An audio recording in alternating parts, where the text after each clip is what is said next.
Todos.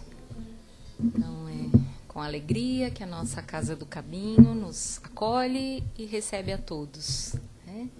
E boa noite também aos nossos amigos que nos acompanham pela internet. Tem alguém vindo pela primeira vez na casa? Não? Então todos já conhecem, né? Só uma lembrancinhas aqui das nossas palestras, acontecendo todos os dias, menos as sextas-feiras, palestras e passes. A nossa evangelização infantil aos domingos, 10 horas da manhã. E quem quiser maiores informações, lá no nosso mural e no nosso site.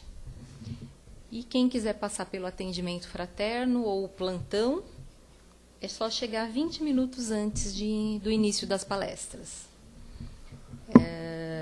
Quem quiser também se inscrever para o primeiro ano do curso de doutrina, nós já estamos fazendo as inscrições para o ano que vem.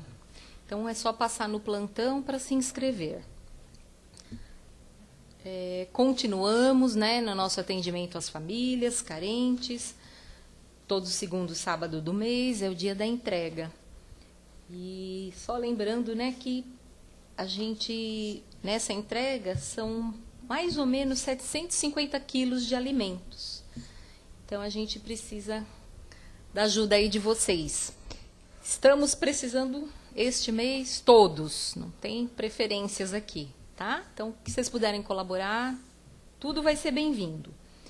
E também, no sábado, tem a orientação jurídica para essas famílias, que faz parte aí dos nossos trabalhos sociais. Continuamos com o trabalho de entrega dos lanches para os moradores de rua, todos os sábados às 16h30. E outro lembrete é que todos realizem o Evangelho no lar, né? Nós sabemos o quanto é importante para o nosso lar, para a nossa família. Então, vamos colocar em prática o Evangelho, tá bom, gente? Só queria lembrar também, a gente ainda tem os cartõezinhos dos brinquedos das crianças. Quem não pegou nenhum cartãozinho, que quiser colaborar, é só nos procurar, tá? Ainda temos uns cartõezinhos aí. Este ano é só brinquedos, tá? E lembrando a todos para desligarem os celulares, colocarem no silencioso, para que a nossa reunião não seja interrompida. Então, nós vamos dar início com a nossa prece. Então, a gente vai procurando acalmar nosso coração, aquietar a nossa mente, para que a gente possa estar agora aqui na casa totalmente presente, para que seja uma noite produtiva para nós, de aprendizados, de renovação da nossa mente, renovação das nossas ideias, a nossa renovação energética. Então, nós vamos elevando os nossos pensamentos ao Pai, nosso Pai amado, ao nosso irmão e mestre Jesus, e a todos aqueles amigos, benfeitores, que estão aqui ao nosso lado hoje. Numa palavra de gratidão. Gratidão pela vida, gratidão por tantas e inúmeras oportunidades de aprendizado que recebemos, oportunidades de crescimento, de renovação, sabendo que é só assim que nós mudamos, que este mundo vai mudar, cada um processando essa mudança dentro de si. É só assim que a gente muda o que está por fora. Então, aqui é uma oportunidade de aprendermos um pouquinho mais, de refletirmos um pouquinho mais e sairmos daqui mais harmonizados e mais fortalecidos e prontos para seguirmos aí a nossa caminhada. Então, muito obrigada, Pai, por essa e por tantas outras oportunidades. Que assim seja, graças a Deus. Então, hoje, nossa querida Simone, que vai conversar conosco. E o tema da palestra, Hoje é o Seu Dia.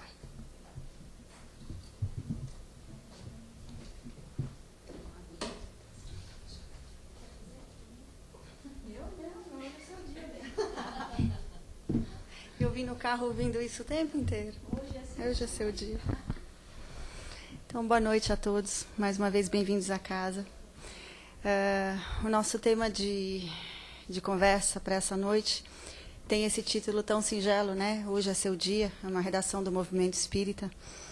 E vem valorizar uma das coisas mais caras para o Espiritismo, que é o aproveitamento de todas as oportunidades que são dadas ao ser humano todos os dias. Então, dia a dia, nós temos que começar a refletir na possibilidade de melhor aproveitar o que esse dia nos trouxer. Então, a primeira coisa que a gente começa apontando no texto é que, assim, para entender todas essas oportunidades, aproveitar todas e colocar todas em prática a favor do seu crescimento, nós precisamos de um preparo. Nós precisamos de um momento onde a gente consiga se reordenar para poder abrir os olhos e perceber essas oportunidades. A Joana de Ângeles, acho que todos conhecem, ela teve uma encarnação, duas antes a penúltima que ela teve aqui antes dela, depois ela não encarnou mais, como uma freira mexicana chamada Sor Juana Inés de la Cruz. E ela dizia, nessa encarnação, que o tempo era a dádiva mais importante que Deus tinha dado para nós. Porque através do tempo, nós corrigimos os erros, refazemos aprendizados e mantemos os olhos abertos. Que é uma expressão muito cara para ela, e muito cara para ela, inclusive, como Joana de Ângeles, né? Essa coisa do estar desperto, de não perder a oportunidade, de entender, inclusive, nos problemas, uma oportunidade de crescimento. Então, se eu estou preparado para ter esses olhos e estou desperta, eu consigo perceber, logo quando acordo, ou mesmo nos sonhos, as oportunidades que Deus está querendo me oferecer para aquele dia. A gente fala do dia porque é uma sucessão, né, que a gente está acostumado a vivenciar. Somando os dias, nós vamos ter uma encarnação, somando encarnações, nós vamos ter aí um prazo maior, mas é um dia por vez. Se eu estou preparado, eu consigo valorizar todo o aprendizado que Deus me oferece. Se eu estou preparado, eu não deixo escapar absolutamente nenhum detalhe. Não deixar escapar os detalhes quando eles são bons é fácil. Então, entender que Deus está me oferecendo um aprendizado através do abraço de um amigo, através do carinho de uma pessoa querida, através de uma notícia boa, através de uma coisa que me torne o dia mais feliz, na minha concepção, é fácil. Mas Deus está em tudo. Então, o preparo também nos ensina a ver que Deus está oferecendo aprendizado direto, também nas coisas que são ditas não boas. E aí nós vamos chegar na terceira pauta do texto, que são os problemas. Quando nós nos preparamos para o dia, pode ter certeza que junto deles, desse preparo e no decorrer do dia, virão muitos problemas. O que não quer dizer que venham sofrimentos, mas que venham problemas. Problemas são situações colocadas para que a gente, ao resolver, cresça. Problemas são situações colocadas para mostrar que, se você não corrigi-los, não acertar o passo na direção correta, Deus te dá uma nova oportunidade, vulgarmente conhecido como fracasso. A gente desanima no fracasso, mas é Deus dando uma outra oportunidade para você e dizendo, olha, esse caminho que você escolheu não é o correto. Estou te dando uma nova chance. Se eu não estou preparado, eu entendo o fracasso como um motivo de parada. Então, eu vou parar, vou desistir, já que eu fracassei, não vou tentar de novo. E aí a gente lembra que dentro do Espiritismo tem uma coisa muito importante que é assim, nada para. Tudo o que a gente vê está em movimento. E aquilo que momentaneamente se encontra estacionado, num dado momento vai se movimentar. Seja pela dor extrema, pelo sofrimento extremo, mas vai se movimentar. Então, quando eu tenho esse preparo, eu consigo valorizar tudo que Deus está me dando, de bom ou de ruim, e vou entendendo que as coisas boas e ruins geram aprendizados. E que todo aprendizado que é bem feito, bem interpretado, bem assimilado, ele não se repete. Ele só se repete quando a gente não fez o que era o correto, né? Caiu, despencou um pouquinho para o fracasso. Eu sempre costumo falar, porque é um exemplo fácil da gente entender. É igual escola, gente. Você faz aquela matéria, se você não tira a nota mínima, você tem que fazer de novo, você faz recuperação, a recuperação da recuperação, depois não deu certo, recupera o ano, faz uma situação aí mais dolorosa de ter que repetir todo o ano letivo. Mas a ideia é, você não estudou, você não deu condições para ser avaliado no mínimo, então aquilo se repete. Aí a gente entra nas questões que eu estava falando sobre problemas, que é assim, os problemas só se repetem porque a gente ainda não adquiriu deles o ensinamento correto. Isso quer dizer, gente, que se vocês observarem na vida de vocês, os problemas são recorrentes. Muda o foco, mas não muda o problema. Quando está nesse ponto, é o problema que você precisa resolver. Um exemplo, vamos supor, se você é impaciente, você vai ter o problema com o vizinho, que não vai resolver, depois você vai ter o problema com a sua família, não vai resolver, você vai ter o problema com o seu chefe, não vai resolver. Então, a questão não são as pessoas, mas o que é que você precisa interpretar desse aviso? Eu preciso me tornar mais paciente. Enquanto esse aviso não for assimilado e introjetado, eu não consigo parar de repetir. É um padrão. A gente vai repetindo, porque a vida está dizendo assim, olha, você tem que melhorar na paciência. Eu estou te dando fulano, essa situação, o trânsito de São Paulo, o horário, eu vou te dando situações. Até que chega um ponto que as situações são colocadas de uma maneira mais intensa na nossa vida. Não porque o castigo, se é que existe essa palavra, seja maior, mas é que a tentativa da espiritualidade já está se esgotando, então eles precisam dar uma acelerada para que a gente acorde. Quando a gente entende isso, a gente começa a encarar os problemas de uma outra forma. E encarando de uma outra forma, a gente precisa fazer um parênteses a respeito do que são de fato problemas. Problema, na nossa visão ainda inferiorizada, é tudo aquilo que nos tira daquilo que eu previamente imaginei que seria o dia.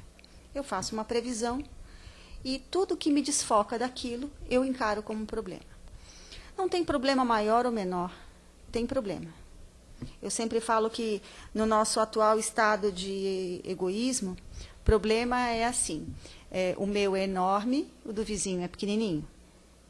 Mas, na verdade, não tem tamanho, né? Problema é problema. Quando a gente começa a entender toda essa noção de aprendizado, eu começo a perceber que eu preciso ver do problema o que eu preciso aprender. Preciso parar de terceirizar a responsabilidade dos meus problemas. Eles são meus, não são dos outros. Preciso parar de, além de terceirizar, ficar na orelha das pessoas reclamando dos meus problemas eternamente. Porque isso eu acho que é um dos piores fatores de ter problemas ou de dividir problemas. É tornar a reclamação um prazer. Muitas pessoas se encantam em reclamar. Se você resolver o problema delas, ela muda o foco. Reclama de outra coisa. Então, de novo, é igual a paciência. Não é o vizinho, o marido, o trânsito de São Paulo, é a paciência. Então, não é a falta de afeto, de companheirismo, de dinheiro, de saúde que está incomodando, é a reclamação. Então, quando eu me apego demais ao problema, eu faço disso um vício, que é reclamar. E gosto, por incrível que pareça. É uma coisa que faz as pessoas gostarem, principalmente quando a gente adoece do ego. A gente começa a gostar da reclamação. E aí fica complicado, porque qualquer ajuda externa se torna quase impossível. Porque ele gosta de onde está. O André Luiz fala muito isso quando ele vai socorrer os espíritos em lugares não tão bons. Ele fala, é difícil tirar alguém que goste de onde está. Vibracionalmente, tem afeto por aquele lugar. É a única coisa que conhece. Então, às vezes, ainda precisa de um tempo naquela situação. Uma vez, quando eu trabalhava no outro centro, nós tivemos um atendimento de cura, que era anual. Vinha um médium de Minas para nos ajudar lá.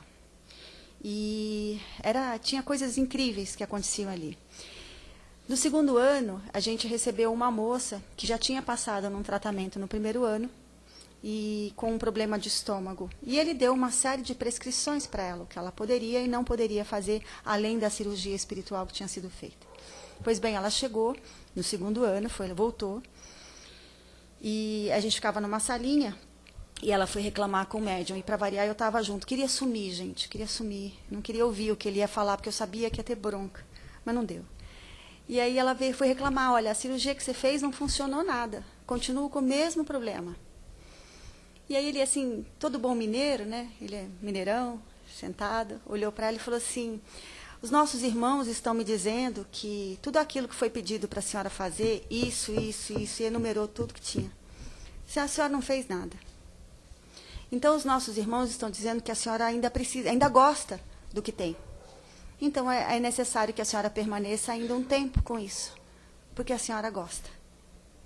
Então, se apegou de tal forma àquela situação como fonte de reclamação, de lamúria, de autopiedade, então os nossos amigos espirituais deixarão a senhora ainda um tempo com essa questão em aberto. Então é isso. É difícil a gente ajudar quem, infelizmente, você fala assim, mas é loucura gostar da dor, gostar do sofrimento. Mas gente, é uma espécie de loucura. E olha, eu garanto para vocês que vocês conhecem pelo menos umas 10 pessoas nesse tipo de situação. Todo mundo conhece alguém que tem fascinação pela reclamação. Se tirar o objeto de reclamação, ela inventa outro. Quando eu entendo tudo isso, eu vou entendendo que para todo esse processo, eu preciso muita coragem. E coragem e resignação, que são 2 pontos da nossa evolução, precisa muito treino, como toda virtude. Se você não treinar todo dia, você não consegue. Reza a lenda que as bem-aventuranças têm uma escada enorme para subir. E as bem-aventuranças, elas começam com a virtude mais simples, que é a humildade. E vai para a última virtude daquela escada enorme que nós temos que seguir. Enorme. E a última virtude é a fé.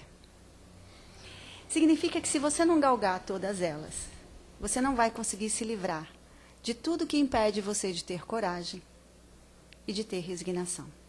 Coragem, porque tem coisas que você precisa modificar. São suas, não são de Deus. Compete a você fazer, não a espiritualidade superior.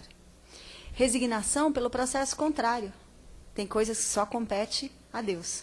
Você não tem o domínio sobre aquilo. Então, a coragem é porque tem coisas que são suas. E a resignação é para entender que nem tudo é seu. Todas as vezes que a gente entra nessa questão relacionada à coragem e à resignação, a gente entra numa questão chamada fé. Eu preciso realmente confiar que Deus está no comando de absolutamente tudo. Se eu entendo que Deus está no comando de absolutamente tudo, eu entendo que todas as vezes que eu imaginar passar por uma situação difícil, é Ele quem está coordenando tudo. Quando eu entendo dessa forma, eu começo a controlar uma coisa que é hoje um grande mal do século, chamado ansiedade. Como nós não queremos controlar algo que não é nosso, por exemplo, o futuro não é, nós podemos e devemos trabalhar bastante para que esse presente de hoje seja fantástico, para que o futuro também seja, mas tem coisas do futuro que não são nossas. Tem coisas que vão ser sanadas muito antes da gente vivenciar. Tem coisas que a gente nem vai vivenciar, porque a espiritualidade superior vai atuar antes. E a gente fica naquela ansiedade de coisas que talvez nem aconteçam. Então, tudo isso acaba nos tornando impacientes, angustiados, por causa dessa ansiedade, desse querer ter um controle de coisas que não estão na nossa mão. Com relação a isso, nós vamos entendendo que nós estamos na Terra porque nós descumprimos em várias encarnações as leis divinas. Nós somos devedores da lei divina. A gente descumpre, né? Nós somos delituosos em relação à lei divina. Isso significa que em cada encarnação a gente vai descumprindo uma lei. Quer parar de sofrer, quer parar de ter dor, quer parar de ter uma situação mais complicada, passe a cumprir a lei divina. O Emmanuel, perguntaram para ele uma vez o que era o bem. E ele falou, o bem é o cumprimento das leis divinas. As leis divinas, para quem não teve o costume ou não teve a oportunidade de ler o Livro dos Espíritos, ali estão as 10 leis morais ou 10 leis divinas que regem os universos. Então, o bem é a aproximação e o cumprimento dessas leis. O mal é a ausência delas. Toda vez que eu deixo de cumprir uma lei divina, eu estou provocando, causando, gerando, propiciando o aumento do mal. Todas as vezes que, mesmo estando no mal, eu volto para o caminho do bem, eu me aproximo da lei divina e me aproximo de Deus. Eu só sofro porque eu me ausento de Deus. Como se fosse possível, né? Como se tudo não fosse Deus. O sofrimento vem exatamente disso, porque não tem como estar fora de Deus. Deus está em tudo. Deus é tudo. Então não tem como estar fora, não tem um fora. Nós estamos imersos nele. Se nós estamos imersos, nós temos que entender que todo o nosso gesto se multiplica ao infinito, tocando a todos. Então, eu falo, mas essa minha atitude só tocou a Selma. Não, tocou a Selma, que vai chegar em casa e vai brigar com o marido, que vai amanhã acordar mal-humorado, que vai chegar no trabalho bravo, que vai descontar nos funcionários. E aí uma rede do mal já foi criada por minha causa. Eu passo a ser coautora. Então, tudo que eu faço de bem e de mal vai esbarrando nas pessoas, encarnados e desencarnados. Porque nós buscamos a afinidade pelo que nós emanamos. Nós somos afins de todas aquelas pessoas, encarnadas ou não, que pensam igual a gente. Está cansado das companhias espirituais ou encarnadas que você tem? Mude a sua frequência. Passe a cumprir as leis divinas.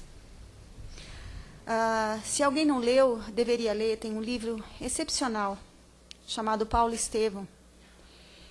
E Paulo Estevão é impossível, se você não tirar de cada capítulo ensinamentos assim a rodo. Mas, enfim, ali, para quem não leu, deixa eu só dar uma prévia, é o momento entre... A primeira parte é quando Paulo ainda era Saulo, depois a segunda parte é o momento da conversão de Paulo até o desencarne. Quando ele se converte a Paulo, ele passa a vivenciar situações as mais dolorosas possíveis. Eu costumo falar, sim, sem medo de errar, que poucas pessoas sofreram fisicamente mais do que o Cristo, ou próximo do Cristo, do que Paulo. Paulo sofreu demais, gente. Física, moral, espiritualmente, abandonado, preso, torturado, apedrejado. Olha, vocês podem escolher, ele passou por tudo. E tinha momentos em que ele titubeava, ele falava, não vou mais, não vou brincar mais não, esse negócio está doendo demais. E ele queria desistir. E numa das vezes aparece Abigail, que era o grande amor da vida dele, que tinha desencarnado já, e ela fala para ele em espírito, mas você quer parar agora? Agora que está ficando bom? Agora que a brincadeira está começando? Agora que o aprendizado está engatado? Você quer parar agora? E ele fala, mas eu fui abandonado, mas eu fui torturado, mas eu fiquei preso, mas nem o pessoal da Casa do Caminho, que era a casa coordenada por Pedro, quiseram me receber. Ela vai ouvindo tudo pacientemente, e ela dá para ele 4 remédios, 4 caminhos, que podem ser aplicados a todas as situações que ele estava narrando e se queixando. E eu passo para vocês porque serve para todas as situações que nos incomodam. Serve de alerta para que a gente aproveite todas as oportunidades que Deus nos oferece, sobretudo as oportunidades de trabalho. Nós nos queixamos muito, deixamos de fazer muito pelo próximo. Porque tenho dor de cabeça, porque estou com problema, porque estou com sono, porque estou com preguiça, porque não sei o quê. Trabalho, gente, é uma lei. Das 10 leis morais que eu falei para vocês, é uma. E ela é uma lei divina. Não tem como fugir dela. E é uma bênção, gente. A partir do momento que você entende o quanto o trabalho é fundamental na nossa existência, a gente passa a dizer, né, Sandra? Obrigado, Senhor, do jeito que vier, nós vamos indo. Obrigada, não, deu um problema, não, muito obrigada, é meu. Você tem que sair para trabalhar. Não, vamos, tem que montar a cesta básica, vamos lá. Não, mas eu estou com dor, não sei. Não, vou, estou dentro. Não, você vai, vou. Você dormiu essa noite? Não dormi, mas eu estou dentro.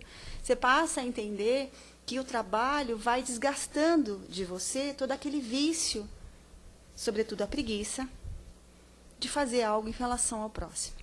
Mas, enfim, Abigail dá um roteirinho com 4 passos. O primeiro passo dela é assim, e é imperativo, né? Ela não pede a ele que faça, ela ordena. Então, ela fala assim, ame. Essa é a primeira coisa. Tudo pode ser resolvido se você consegue amar o ser humano. Nas imperfeições, nas dores, nas angústias, nas mágoas, nas coisas boas, nas coisas felizes, enfim, ame. A segunda, trabalhe. Porque todas as vezes que você não conseguir amar, o trabalho vai preencher a sua cabeça e as suas mãos com coisas dignificantes. Então você não vai ter oportunidade de usar a sua cabeça para pensar coisas erradas, nem as suas mãos para serem ociosas. Trabalhe. Enquanto você estiver trabalhando, você não está pensando coisas que não deveria e levando a sua mente para outros lugares. O terceiro passo. Espere. Tem coisas que não são suas. É preciso esperar. Tem coisas que vão acontecer no momento de Deus, graças a Deus, e não no seu. Porque você não sabe ainda qual é o melhor momento. Espere, porque assim como você teve o seu despertar, você também era Saulo e passou a ser Paulo, era o perseguidor e passou agora a ser o divulgador, as outras pessoas também vão passar por isso. Quando elas te humilharem, menosprezarem, lembre que você foi uma delas e que alguém te buscou. Essa frase é muito cara a Paulo, aparece em quase todas as cartas. E no filme, Paulo, o apóstolo de Cristo, se alguém não viu, procure, tem que ver. Ele fala exatamente isso para Lucas. Nunca se esqueça que você andou perdido e que alguém te achou. Então, todos nós andamos por lugares, fizemos coisas, pensamos coisas, fomos espíritos, fizemos encarnações erradas. Alguém da espiritualidade superior teve a bondade, o afeto, a paciência de ir lá te buscar, de te dar uma nova oportunidade, de te acompanhar. Se eles fizeram isso por nós, nós temos o dobro de obrigação de fazer com relação a qualquer pessoa. Então, quando alguém te ofender, lembre que você já esteve desse lado. E alguém teve muita paciência e te trouxe para o lado da luz. E o quarto ponto. Quando tudo isso ainda for difícil de fazer, perdoe. Se você entender que ainda não consigo amar, trabalho, ainda tenho muita dificuldade em aceitar, não tenho ainda a paciência para esperar, procure o perdão. Não apenas o perdão em relação ao outro, mas o perdão em relação a você mesmo. Perdão em relação ao outro pelo que aparentemente ele está te causando. Perdão em relação a você, porque tem coisas que você se propõe a fazer que ainda não faz. É um pouco que a gente, depois que começa a frequentar uma casa espírita, começa a se perguntar, como é que eu ainda falo isso? Passa uma situação, você fala, mas como é que eu ainda pensei um negócio desse? Como é que eu pude agir dessa forma? Porque internamente você sabe que aquilo já não é uma conduta que você deveria ter. Perdoe a você mesmo, porque você ainda não está no patamar que achou que estaria. Mas batalhe para estar. Porque sempre tem aquela coisa, né? A gente sempre fala para as pessoas que a gente tem que entender que nós e as pessoas estamos num patamar de aprendizado diferente uns dos outros. Mas entender isso não quer dizer aceitar. Então, não é porque eu estou no primeiro degrau da escada monumental que a gente tem que passar, que eu tenho que me contentar com esse primeiro degrau. Eu tenho que batalhar para ir para o segundo, para o terceiro. Então, reconhecer quem nós somos, o que ainda fazemos de errado, o que eu deveria fazer de bom e não faço, é um ponto fundamental. Mas nunca para estacionar. De novo, não tem nada no planeta, nada nos universos que indique parada. Tudo é movimento.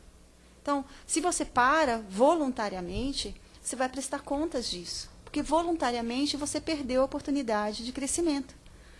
Não tem como crescer sem trabalho. E não tem como trabalhar sem o próximo. E não tem como evoluir, a lei do progresso, sem o trabalho e sem o próximo. São 3 leis muito amarradas. A lei da sociedade, a lei do progresso e a lei do trabalho. Só vou progredir se trabalhar e só vou trabalhar se eu tiver o próximo para me ajudar. E óbvio, o próximo que mais vai te ajudar é aquele que vai tornar a sua vida um pouquinho mais difícil. Porque aquele que vai tornar a sua vida fácil é tranquilo. O desafio, de novo, é a fala de Paulo. Lembre-se que você esteve perdido e alguém te achou. O desafio maior em relação ao perdão, em relação ao outro, é isso. Alguém te perdoou. Alguém te buscou. Alguém te colocou de novo num corpo perfeito. Que por merecimento, vamos combinar, talvez a gente não tivesse. Mas eles apostaram, e nós também, que seríamos melhores. Não anjos, não perfeitos. Porque não é isso que Deus espera de nós. Mas Ele espera melhoras. Ele espera que você saia dessa encarnação melhor do que você começou a jornada. Com menos deformidade moral. Porque, afinal de contas, nós somos espíritos doentes. Doentes das emoções, doentes da falta, o descontrole dessas emoções.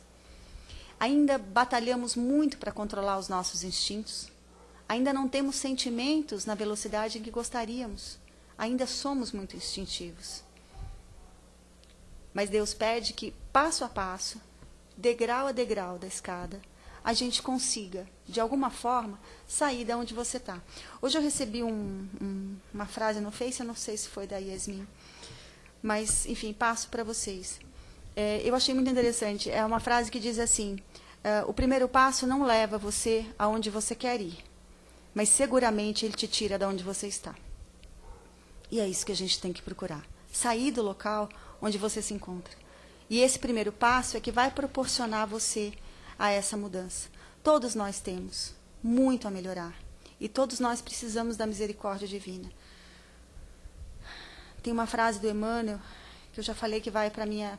Eu acho que todos já sabem, né? Eu, quando morrer, vou ter uma lápide que é giratória. Porque toda hora eu descubro uma frase que vai ter que estar na lápide. Então, ela tem que até ficar rodando. Essa é uma. E ele diz assim, todas as vezes que a justiça divina te procurar para acertar as suas dívidas e te encontrar trabalhando no bem, manda a misericórdia divina, que a justiça divina seja assustada por tempo indeterminado. Significa que mais vale o amor de Deus do que a justiça. Que a justiça só morde o seu calcanhar quando ela percebeu que o amor não funcionou. Que ela te encontrou completamente ocioso. Ela fala, não, agora tem que entrar a justiça mesmo. Agora, se você está batalhando, muitas das coisas que você tinha programado vivenciar em termos de aprendizado doloroso, é assustado, é retirado do caminho. Essa é a beleza do livre-arbítrio. Você nasce com uma programação que pode ser modificada a cada instante. De novo, hoje é o seu dia. Hoje é o dia de tornar a sua existência melhor. Mas não é tornar a minha existência melhor de uma maneira egoísta. É tornando a vida do outro melhor, eu torno a minha. De novo, a gente ainda não percebeu que nós somos interconectados, uns ligados aos outros. Então, todas as coisas que eu quero para o dia de amanhã, é preciso fazer hoje. Se eu quero a misericórdia de Deus e dos bons espíritos, eu preciso oferecer essa misericórdia. O Pai Nosso, que é uma oração que a gente ainda não tem dimensão do valor dela. Eu tive a oportunidade uma vez de dar um curso de 3 meses sobre essa oração. Vocês não têm noção do que é isso, assim, a intensidade dessa frase, dessa oração. Mas, enfim, num dado momento, ele fala assim, perdoe as nossas dívidas, ou as nossas ofensas, na mesma proporção em que nós oferecemos o melhor que temos para perdoar aqueles que nos são devedores também. Mas isso não quer dizer que Deus primeiro tenha se ofendido, porque, pelo amor de Deus, ele não se ofendeu, então ele não tem o que perdoar. O que eu estou dizendo com isso é simples assim.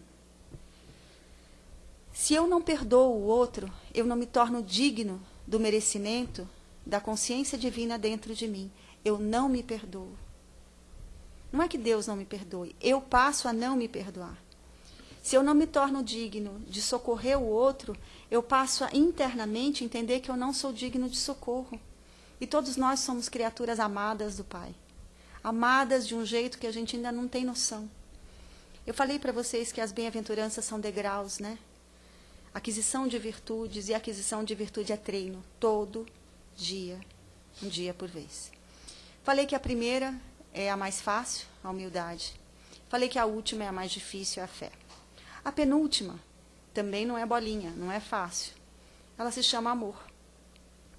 E ele coloca exatamente no penúltimo degrau que a gente tem que subir, porque ele está dizendo que o que a gente conhece como amor não é. O que a gente acha que ama, não é. Que a gente precisa de outras virtudes para poder calcar dentro de você essa fortaleza do amor. Entender o amor como Cristo amor. Esse é o amor, que está beirando a fé. Como nós ainda não entendemos, nós vamos vivenciando uma prova por vez, ora amando o filho, ora amando o marido, ora amando mãe, ora trocando de papéis, e assim nós vamos fortalecendo em nós. A luta é todos os dias. A importância do estudo é todos os dias. Porque quando o estudo entra na minha existência, eu passo a vivenciá-lo. Se eu vivencio tudo o que eu aprendi, eu começo a entender que eu vou devolver para Deus algo melhor. O Amir falou numa palestra muito interessante, ele fala assim, que ele nunca entendeu por que os espíritas, alguns, têm medo da morte. Ele fala, mas isso é um contrassenso. A gente sabe que não morre, sabe que vai encontrar todo mundo. Por que a gente tem medo da morte? E ele chegou a uma conclusão muito interessante. Ele fala, porque quase todos nós somos espíritas porta dentro do centro. Porta fora, não somos. Então, esse medo é de dizer assim, lá fora é eu que sei o que eu sou. Então, quando eu desencarnar, eu vou topar comigo, com o migo que eu sou lá fora, não com o migo que eu sou aqui dentro. Então, o nosso desafio maior é transformar a vivência do espiritismo no dia a dia. Porque, e aí eu termino, a gente insiste, e eu acho que nunca é demais, frequentar uma casa espírita não te salva. Tomar passe toda semana não te salva. Não te melhora a vida em nada. Se você, junto com isso, não modificar o seu comportamento e o seu pensamento. Significa que toda a energia, todo o auxílio ministrado vai entrar pelo seu coronário e vai sair pelos seus pés. Porque a energia para reter, você precisa querer, precisa desejar a cura. Eu falei no princípio, é difícil a gente curar alguém que gosta de onde está. Então tem muita gente que fala, eu frequento uma casa espírita há 10, 15 anos, nunca melhorou nada na minha vida, mas não vai melhorar mesmo. A casa não faz milagre. Ela vai fazer um sistema de parceria com você. Você melhora a sua conduta e todas as energias que são ministradas aqui passam a ser potencializadas dentro de você. Não tem mudança externa que não faça jogo com a mudança interna. É sistema de parceria. A espiritualidade superior trabalha conosco, não por nós. Porque se ela fizesse por nós, o mérito seria deles. Conosco significa que eles fazem uma parte, a gente tem que fazer a outra. Obrigada.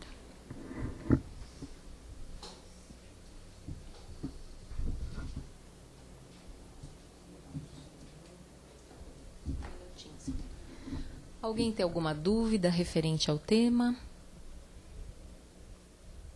Não? Então tá bom, Simone, você quer encerrar? Só falar que esses bichinhos de luz também são criação divina. Difícil de entender, mas sabe. Muito obrigada, Simone.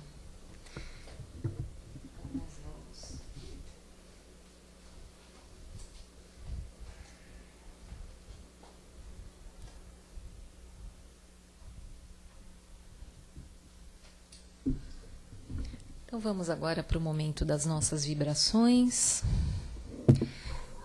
Então é aquele momento em que nós podemos doar e emitir nossas energias, nossos melhores sentimentos e o nosso amor em prol do próximo, em prol desse planeta.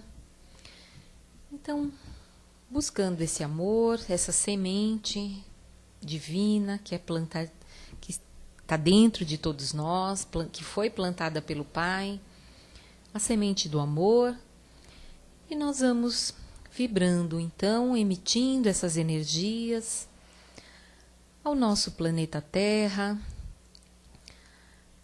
em forma de vibrações de paz, de entendimento,